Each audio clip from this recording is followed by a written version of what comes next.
of HR has changed dramatically over the last 100 years, but the world of HR today is far different than where it started. So today I have an expert in here. So this is going to be Jaclyn Pummill, and you are part of our HR team. You oversee the HR team, and you show a very different perspective on HR than I think most people would ever imagine it to be. So what I want to do today is I want to have us talk about some of the myths within HR. Okay. And talk about why HR is not what most people believe it to be. Love that. So let's start with an introduction. So first, tell us who you are, what your title is, what you do here at Walsh, and then we'll kind of dive right in. Okay. I mean, I appreciate the expert. Yeah. Just a nod. Obviously right the expert. Off rip. Yeah.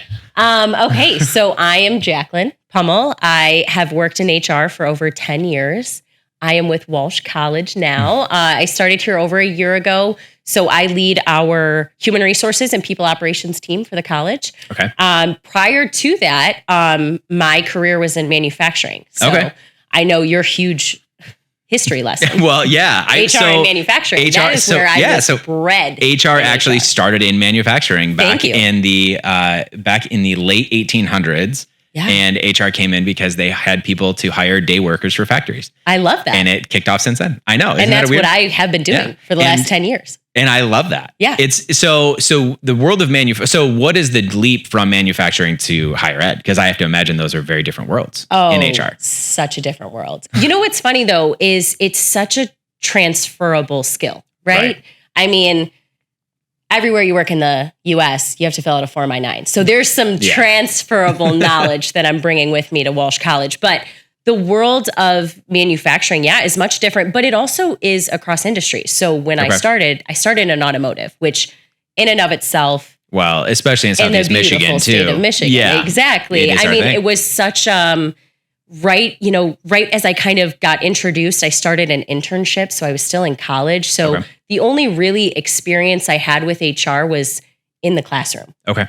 So I worked my way through college in part-time jobs, never had an experience though with HR. Okay. So where you work in retail or waitressing, of course, customer service, like you just don't have those types of interactions. So when I got exposed to it in automotive, and then when I transferred to different industries beyond that, even that was such a change.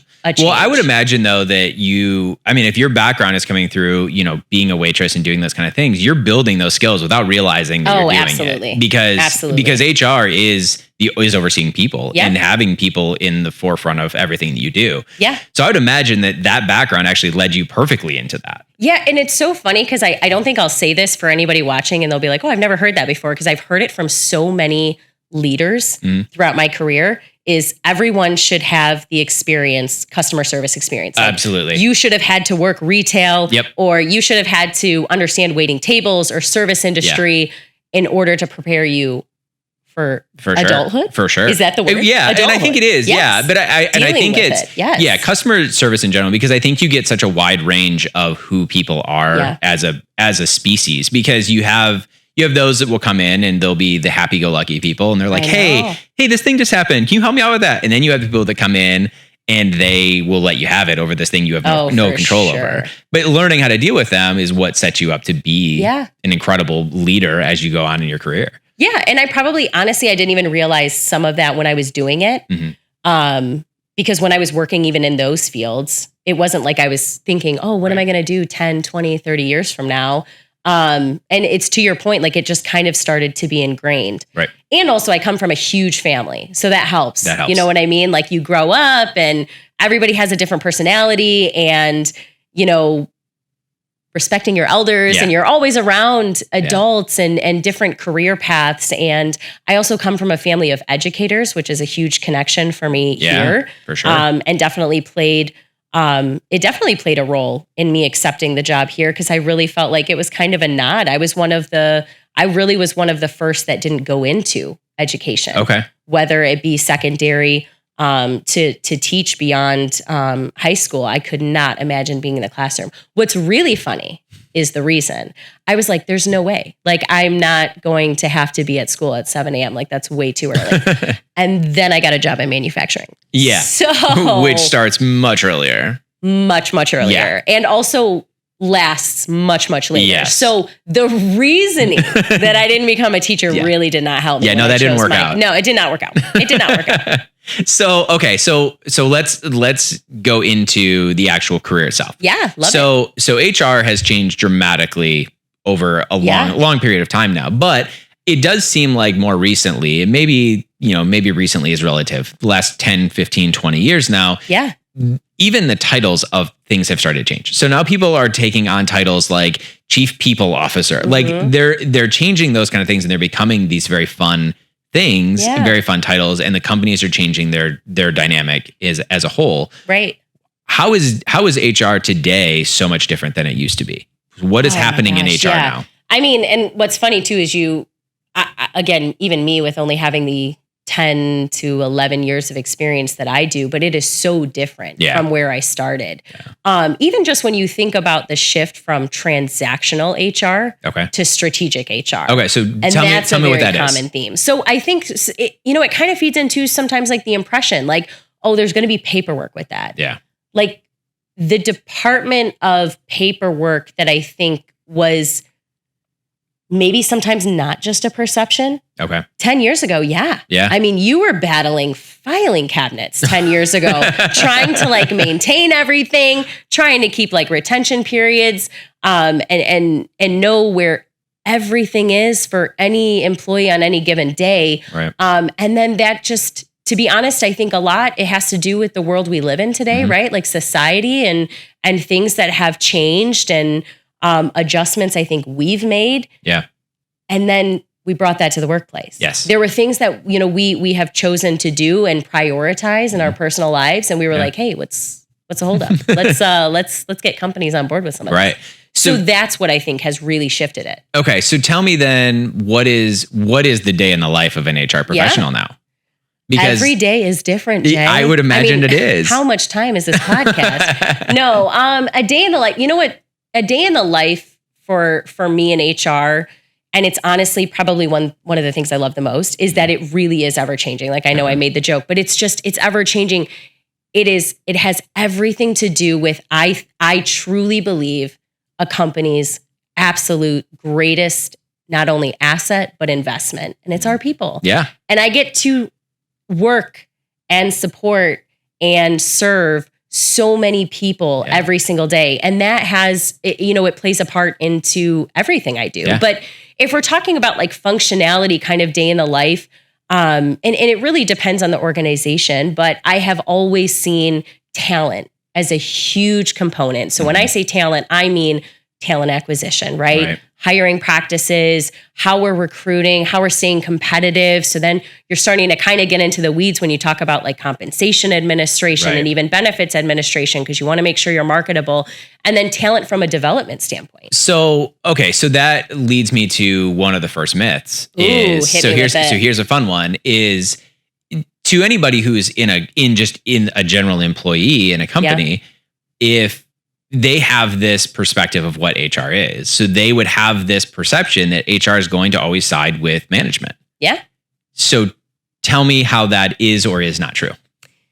I definitely believe that's a myth. Okay. And also, we'll have to see how many times I say this, but like, again, one of the biggest reasons that I love doing what I do is, getting to work with so many different leaders at a management level and at an individual level. Because I truly, like, you can be a leader and not lead a team. Yep. And working with different individuals within an organization, you are not going to be able to side with management at times. And I think the role of HR is a role that I think strong leaders play, right? I can't say that HR is the only one that has this seat in the room that's thinking about kind of both sides of the coin or both sides of a situation and how it's going to play out. But I do know it is an absolute requirement of what I do is to really think about, okay, if this is what we want to do, let's walk this back and now let's walk it forward. Right. And let's kind of talk about like, what are the ramifications? What are the positive implications? Like if we really do make this decision, let's think about what the domino effect is going to be. Right. How did we get here in the first place? Exactly. Yeah. And I do want to make sure like I credit, like really strong leaders are having those thoughts and decisions and we're having those communications together. We're having those conversations, But 100%, an HR department is not functioning in the organization if they are not equally in tune with employees, as well as, and I'm using air quotes, management, because it can truly be all in one too. Yeah.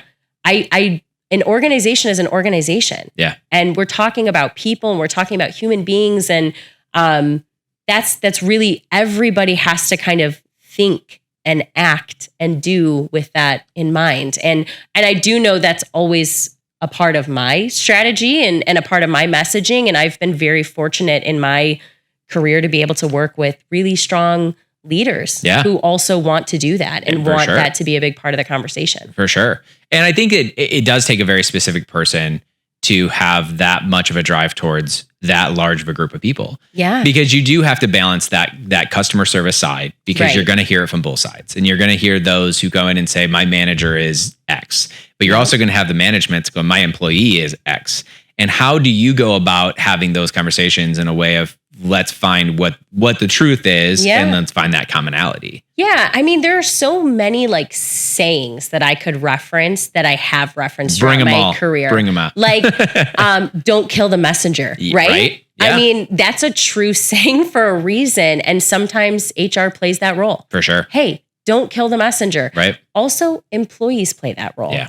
And managers play that role. Right. Everybody at some point is playing kind of that role. And sometimes you have to take the brunt of it. But like, that's a really true saying. Also, there's 3 sides to every story. Yep. Pretty sure everybody's heard that saying for a reason. Yeah. I mean, you have to, I will say when we're talking about even just like personality styles in HR and when we're really get into like employee relations, patience is such an important factor, because when you start kind of piecing things together, you have to not only give everyone involved or the person in the room the patience, but you also have to give yourself the patience. Yeah.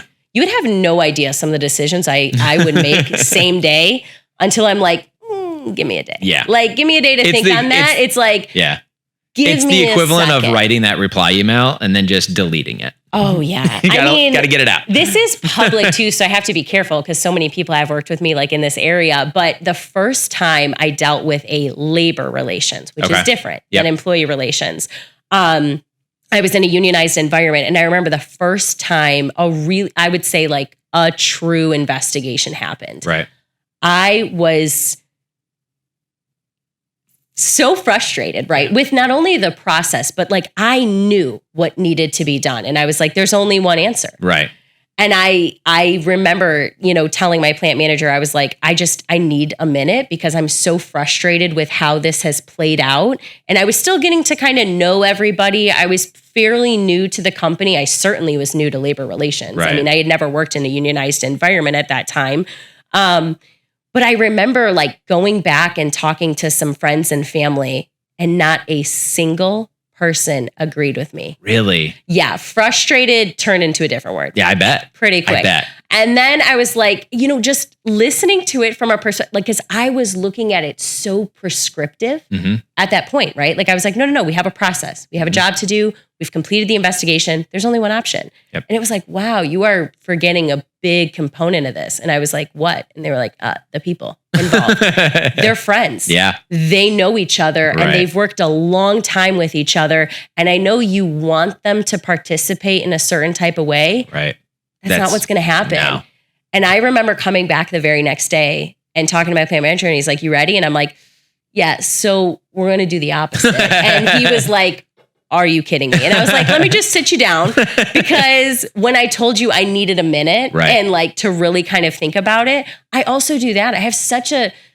I do lean on my family and friends a lot. And I have so many friends too that I've even made throughout my time in HR. So at least that background is there. But I also have a great network where I can just like, shoot a text or send a phone call to be like, hey, I got to bounce this off of you, because sometimes you can be another saying, you're way too close to the problem. Yep. You can just be way too close to a problem. Well, and I would imagine too, and you're somebody that also has a very friendly personality. So people are attracted to become your friend because you're a kind person. But I would imagine that actually comes into play in a negative way sometimes.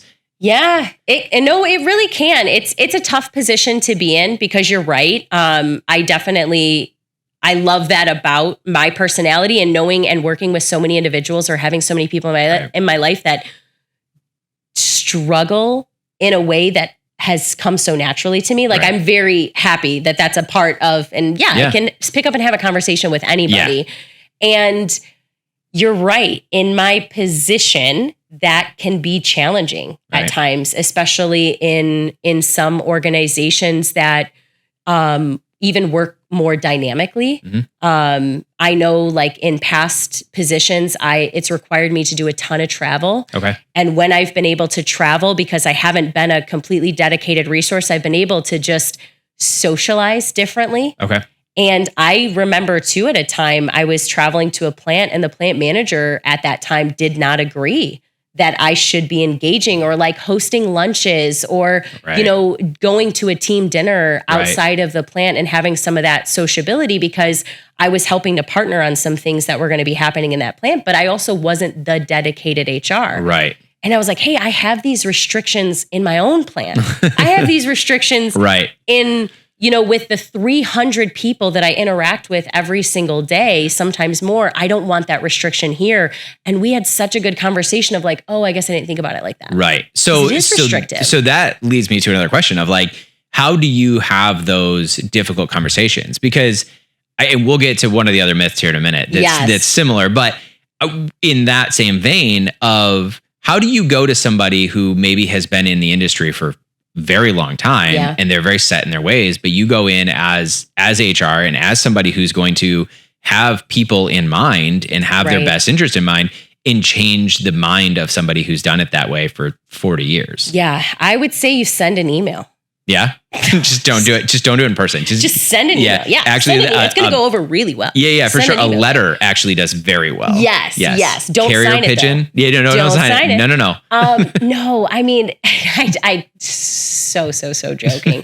In person goes such a long way, because it's even like you said, like you're connecting, right? Like it's like we're having a connection, even if we did this whole podcast without, like the video or even over email, like you would never be able to really understand where I'm coming from an emotional level. And there's so many misperceptions and miscommunication that can happen. So when you talk about tackling something like that, and I have learned, but I do think I started, right at the beginning of my career, is I know I need to lean on everyone else because of the function of my role. Yep. So I have to go into conversations with that respect. I have to go into conversations with the ability to take a step back and listen more than I'm talking, which is so difficult. So hard. For those of us that talk all the time, that some is at this hard. table. I don't know what you're talking about. I don't know who I'm referring to, but no, really though, like when you talk about that, it's just like, I'm like, guys, get in the same room. Right.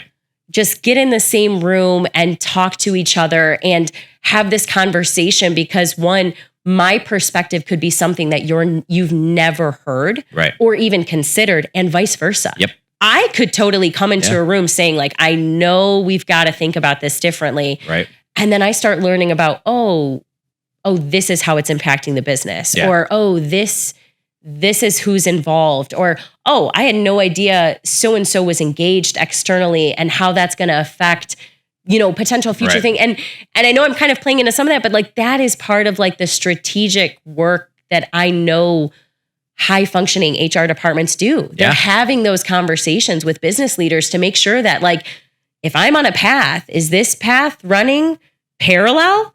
Because if it's not, then I'm not only wasting time and energy, but I am redirecting focus in a way for sure that I know HR professionals don't want to do. No. And all right, next myth on the topic of things that HR professionals don't want to do. Oh, hit me.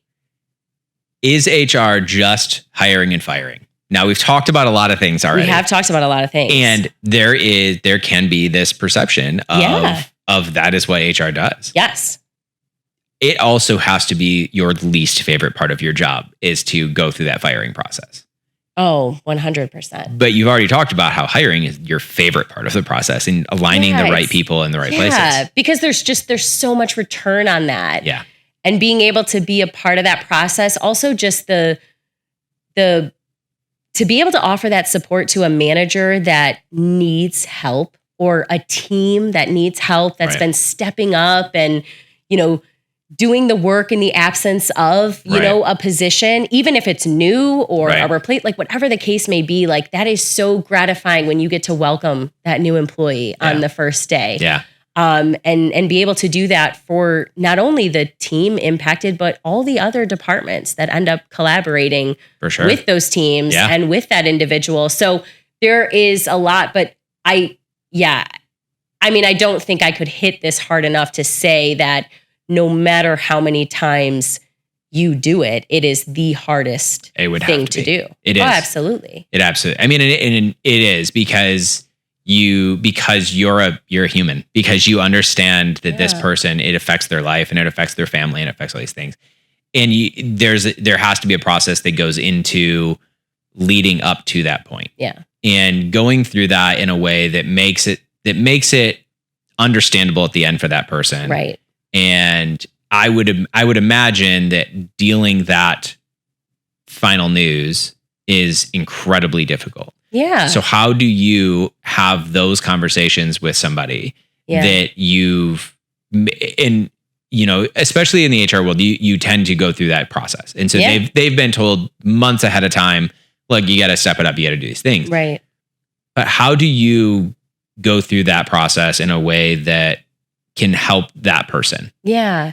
I think the word that comes to mind always is care. And just handling those conversations and situations with care. Yeah. And that's where my focus has been. And of course, we were talking even before the podcast is just, I did not have that exposure prior to of human resources and how it should function until I was in the role. Right. So if, any of my employees from 10 years ago are listening to this, like I've learned a lot. I've learned a lot. And I'm so really sorry. good at this now. I'm so sorry. Yeah. But no, like just kind of learning through it. And one of those, it's 100% a myth. I would say the odds of HR, being the sole decision maker is so far and few between. And if it is, then likely it's for a completely different reason. Right. And it's not for performance, right? No. So when we talk about just the myth in and of itself,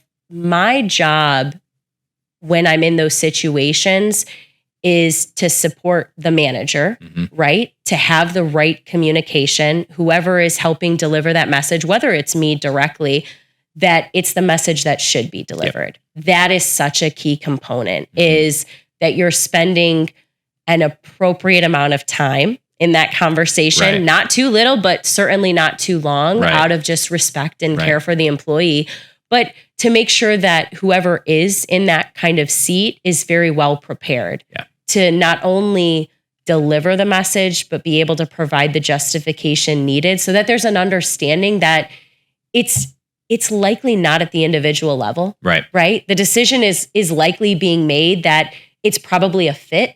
There's probably other variables that we're considering, or even kind of long-term success. And at some point, someone needs to make a decision, and it could fall on the employer. And then more than anything else, the employee, right? I'm here and I'm in the room and I'm at the table to help answer any questions that you have. Yeah. And to help set everything up so that you have the information you need to leave, to at least feel like, okay, I know what is... I can learn from this. I can learn from this, but I also know what to do tomorrow. Yep. I know what to do tomorrow. I know what to do today. And I have this, and I might not be able to read it right now, but I have everything that I need. And I know I have a good contact to be able to reach back out if a question comes up. Like that's really... And that's why I come back to that, just that care that you're right. Like, you even said it, these are people, and right, wrong, or indifferent, or how we got to that decision. This is a big part. Your employment is a big part of your daily life and how you support yourself. Right. It's how you support your family. It's how you support your lifestyle. It's how you live in America. Like it's just, there's so many different things that your employment opens doors for. Yeah. And that conversation, I think, just has to be handled. And I don't know that I necessarily love the word like delicately, but just with the appropriate amount of attention and care. So that I think that's a great way to put it. Everyone feels like they walked away and this was handled the best way that it possibly could, even though it might not have been the outcome people were hoping for. For sure. So as we gosh, what a downer. Yeah, right. Well, now we're going to bring it back. So now we're going to find the right people. So HR is, in all the capacities that I've known it to be, is very fun. I love that. It does tend to be very fun people. It's people that it tends to be led by people that care about people. Yeah. And so they're fun. Right. So tell me about the fun stuff that HR does because like you said, it doesn't really matter what industry you're in. Right. HR carries over. That skill set carries over. Tell me, what are some of the fun things that HR does? Because it's not all about paperwork. It's not all about these things. What are some of the fun things? Other than hiring, we've talked about how much fun that one is and putting the right people in the right places. Yeah. What are some of the other fun things that HR does? No, I love that question. I'll give you a couple. Like for me, one, I think especially for HR professionals, this question or this answer is going to be different for everyone. So for me, I love training and development. Okay. I love that aspect of, finding a new topic, putting together, whether it be a workshop or a presentation or some type of training. Mm-hmm. I love doing that and being able to transfer skills across an organization. So if you ask me, like, what's fun about your job? Like, I love when you give me a microphone. I'm like, oh my gosh, like I built an entire studio for that. Exactly. Yeah. Like we are speaking the same language here, Jay. No, but I love that aspect of the job because you start seeing these like light bulb moments. Mm-hmm. And then when you start doing kind of that follow through, you're starting to see how those skills and training topics are actually transferable and implemented. Like that is the most rewarding part of it. Is to watch it get put in place. Oh my gosh. Yeah. I mean, even like early on in my career, I was a part of a project team for a facility expansion. Okay. And it was over 12 months that we ended up transferring over 50% of our workforce. And watching all of those different elements, like, again, that is fun, is learning how each department within an organization works together. Mm-hmm. That is so fun for me to find out why materials is equally as important as scheduling, as equally important as delivery, as equally important as the people who have to be there. And, I'm making kind of that comparison in manufacturing, but it's just the same in any industry, higher education, whatever industry you're in. Right. But seeing how those departments intertwine and connect the dots, and not only like that, but then when you get everybody in the same room, like being a part of like a Kaizen event or any type of project team, and watching how each individual or kind of department tend to focus or ideate. So there's also this side too of if you can get everybody on the same train, going in the same direction, it is crazy how powerful that becomes. Crazy. Yeah. Well, and it's too just like it's all about understanding too. It's like explaining the why, the train, like you have to have that communication to know, oh, this is why we're on the train. Like this is where we're headed. Yeah. And then again, it's like kind of that light bulb moment where everybody starts connecting. Like this is how my work impacts you. Right. Not me, not the person that sits next to me every day that I'm always thinking about. Right. It's you, or it's the customer, or it's our stakeholders, or, whoever may have skin in the game. Yeah. Like when you start thinking about that, it's so great to watch. Like you said, like it's so great to watch and be able to see a finished product or be able to see success or a win or, however you want to classify it. Right. Like, let's throw a party. Yeah. HR is really good at that. That's what I hear. I mean, we love it. Yeah. You were definitely expecting that. When you asked that question, you were like, I was waiting for the party. Planning. I was waiting for the party. I know. And I was holding out a little bit. But we love to throw a good Well, because party. Oftentimes in the capacities that I've been in it's HR and marketing working together to throw the party. Yeah. And so we tend to have the most fun. I think you just volunteered. I did not. Ooh. I volunteered to come to the party. Okay, perfect. So now we've talked about a lot of the fun stuff. Yeah. So let's talk about who should go into HR. Who is it? Like, who is that person that right now is watching this and going, I have a lot of that qualification.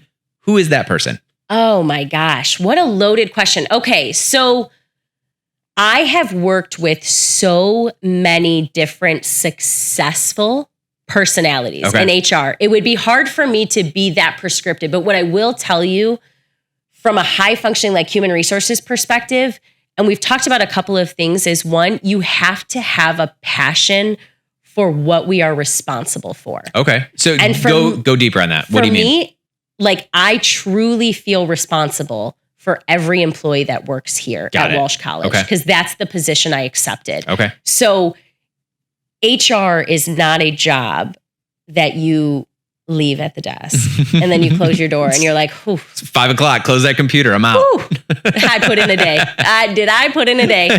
I'll see you guys tomorrow. Yeah. It's just not that job because of the work I think that we do. So, and I'm not saying that you have to be on 24/7. Believe me, like I'm not. And you don't have to be. But when you talk about like who is really going to find, one is I think you need to know if that's where you find value. Like I find so much value in working with people, especially now. Like we've talked to so many people about working and their want to work either on site, hybrid, or remote in a way we have never had this conversation before. I mean, never had. 10 years ago? Yeah. That wasn't even a question on an application. No. Not a question, especially in manufacturing. Yeah.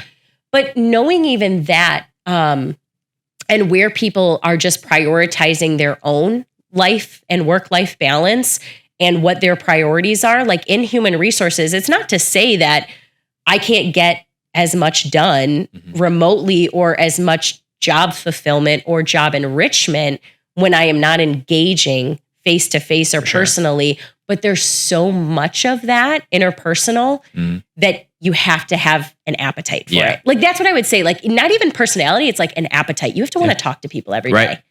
Yeah. And in different capacities. And like, be nice. Right. You have to be nice. You have to be nice. That's the rules. You have to be nice. Yes. You have to play well with others. Yes. Be nice. Be kind. I think is probably a better word. Yeah. Well, it is. And I think that you're right. I think it is be kind because you have to, it has to be a natural thing for you to be kind. And you have to understand, like, everybody is going to bring something that feels like the biggest priority. Yes. Without the understanding of what's on your plate. Yes. And that's not HR. That's everybody. Yes. That's everybody in the organization. The like, hold on. Like, no, I need you to do this right now. Or this is the biggest deal to me. And that is why I have communicated in a way that probably didn't rub you the right way. Yep. And when I do think when you're talking about who should go into HR, it's somebody that is willing to have those interactions. Is that so political? Was that such a political way to say that? But it's that time of year. It's fine. Yeah. You're right. I'm in the mode. Yeah. But I think you're right though. And I think that's a really important factor is I think you have to have that person, those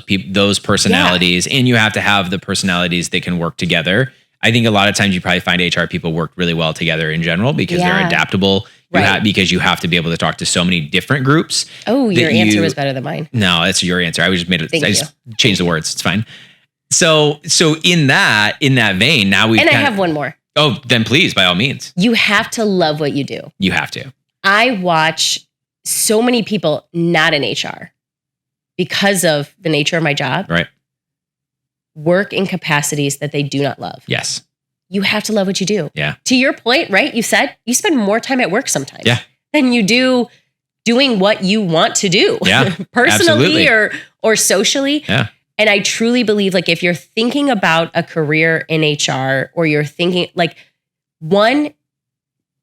such a quick Google. What do we do? There is a list. I mean, I have probably like a top 10, 12 things that I feel like are always being worked on from an HR capacity, right? Like when you're talking about it and you're thinking about it, you're like talent acquisition, you're talking about organizational development and then all the different facets of that. So it could be employee development, training, performance management, succession planning, like there's different levels.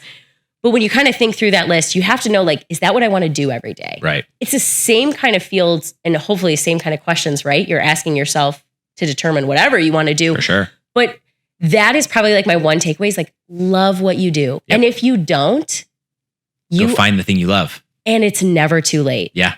I will say, I've always said this, right? I mean, even in manufacturing, when people were talking about even just like the education component or the skills component, or me trying to sell employees to use our professional development budget. Right. And I'm like, there's free money if you want to go get a certificate or you want to take a training, like we have the resources to do it. Right. And I've been trying to do those sells. And when I think about it, like, it is never too late. If you don't love what you're doing, find what you love to do because it is going to impact everything you do. Could you imagine like spending 8, 9, 10 hours and feeling like, yes, because I've done that and it was miserable. In one of your many lifetimes. Yes. And one of your many lifetimes. So then what I did find was I didn't go to school for marketing, but this is where I found myself and I love it. Exactly. And it's so much becoming... It is so much of who I am today because I enjoy it so much that I find myself even outside of work hours and I listen to marketing podcasts because I'm like, oh, what else is happening in the industry? Yes. And those are the fun things. And it has changed the way that I view work so dramatically. I love that. But also in like one step further for you, you're on the hot seat. I'm the new host. Bring it on. Tara, I'm the new host. Think about how you showed up though in your life. Oh, yeah. At times when you were working in jobs or capacities or workload shifted or changed in a way that you felt like you were clocking it in, right? That was like it. Just think about though how you showed up in other ways, like socially, to your family, to your friends. For sure. And how that impacted because it just your drained own you. health, your own mental health, your physical health. So that I just think it plays such a big role. And if nothing else, I hope people walk away and they're like, wow, she's obsessed with HR. I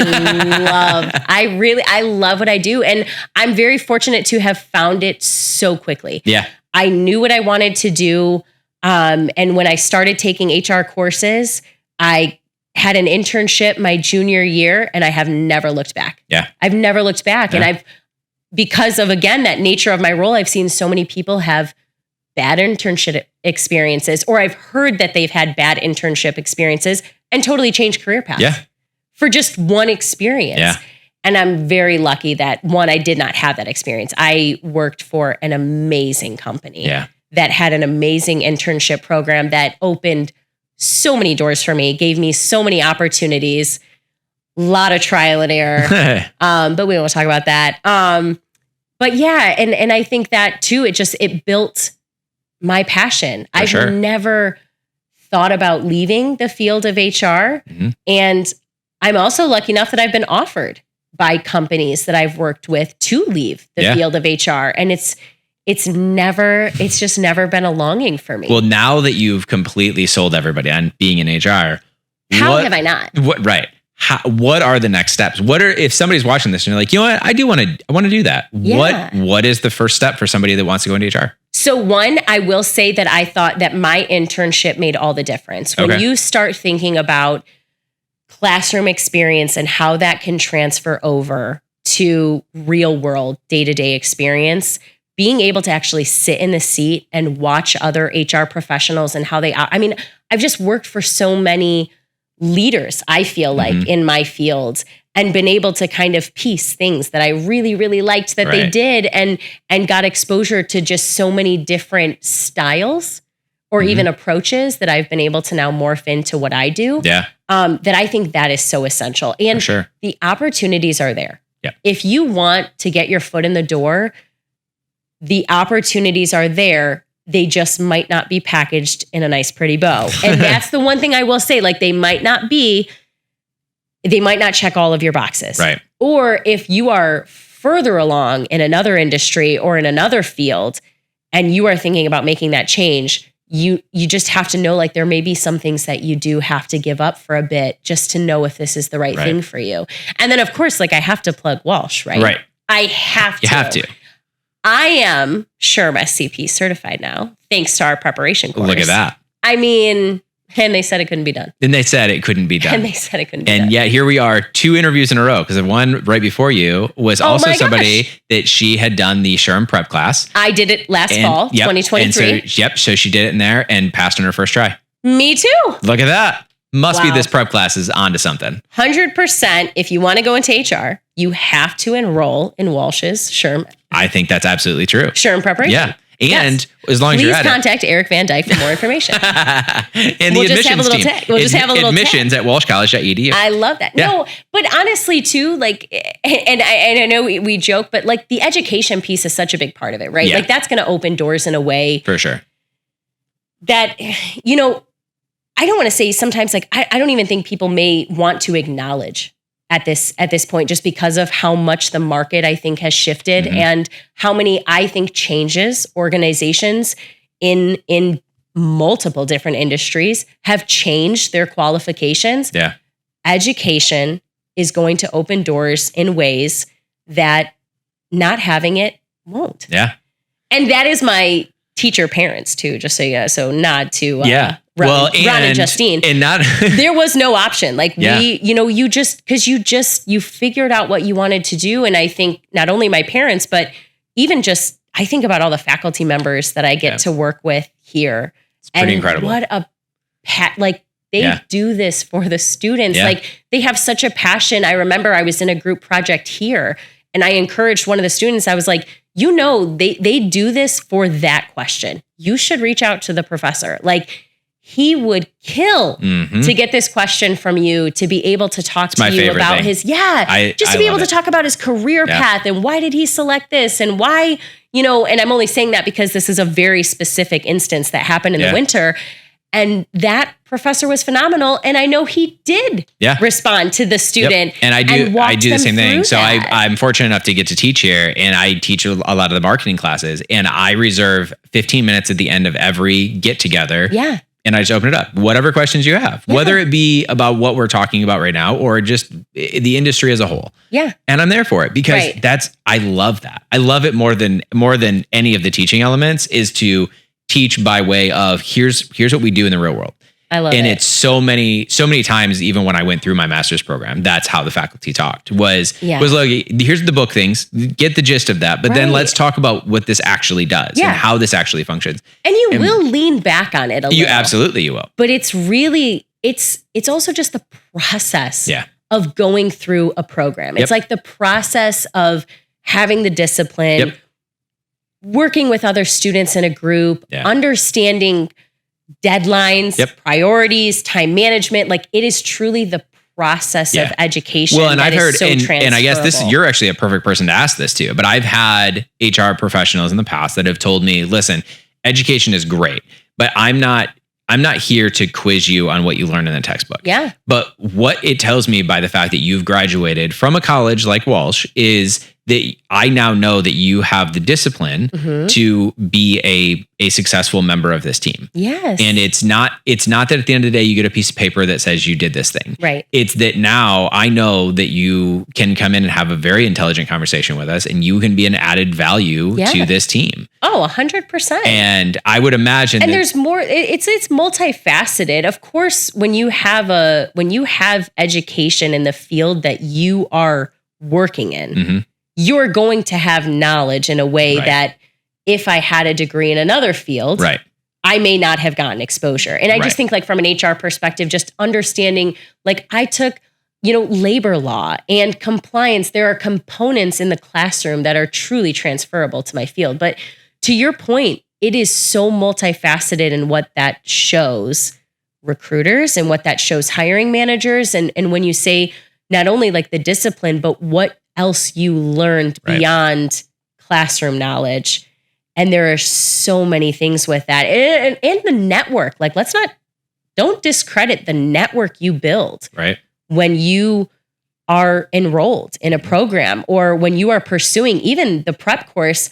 When we took it in the fall, we were emailing each other when we passed. Yeah. Like we were like, hey, we passed. Yeah. Like get out there. If you have not scheduled your test because of nerves or because you don't want to fail. Like there are people that went through the exact same class you did.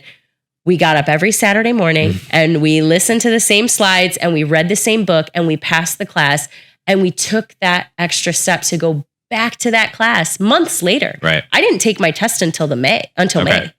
And we went back to that same And that goes to show you just the network that you build. And not only for me, it was great for me because they were all HR professionals. Yeah. So like I got to meet 9, 10 HR professionals and not all in Michigan, but who wanted to pursue that. Yeah. It's pretty incredible. Well, Jaclyn, I really appreciate it. This has been really fun. Thank you so much. I look forward to having you back to talk about some more specific things within the HR world. But this was so entertaining. It was so knowledgeable, and most of the entertainment was off camera. Sorry. Yeah. Well, sorry to our viewers. That's really for everybody's best interest. Yes. But I really appreciate it. Thank you so much, and I look forward to having you back. Thanks, Jay. Yes.